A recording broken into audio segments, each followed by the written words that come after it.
শেখ হাসিনা ফিরবেন কিনা সেটা তো আমার বিষয় না, সেটা আপনারা তাকে জিজ্ঞেস করুন। যারা এই বিপ্লব সাধন করেছে তাদের কিছু দাবি দেওয়া আছে, তাদের কিছু স্বপ্ন আছে, এবং তারা সেটা কিন্তু আর্টিকুলেট করেছে, খুব খারাপ করেনি, ভালো সুন্দর করে আর্টিকুলেট করেছে, এবং তাতে কিন্তু খুব একটা কিছু অযৌক্তিক কথা তারা তেমন কিছু বলেনি। তাহলে তাদের সেটাকে অন্তত পথটুকু দেখিয়ে দিয়ে যেতে হবে, তাতে যেটুকু সময় লাগে। শেখ হাসিনা ফিরবেন কিনা সেটা তো আমার বিষয় না, সেটা আপনারা তাকে জিজ্ঞেস করুন। এটা যদি আমাকে আইন মন্ত্রণালয় কখনো বলে, এটা আমার বিষয় না। আইন মন্ত্রণালয় যদি বলে যে তাকে ফিরিয়ে আনার জন্য চিঠি দেন, আমি দেবো।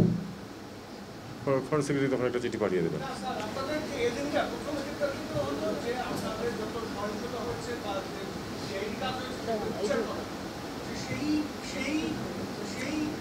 এটা দেখতে থাকুন কি হয়। সব কিছু, একটা জিনিস মনে রাখবেন, সব কিছু কিন্তু এই ছাত্রদেরও নিয়ন্ত্রণে না, আমাদেরও নিয়ন্ত্রণে না, দেশের নিয়ন্ত্রণেও না। এটাকে মনে রাখতে হবে।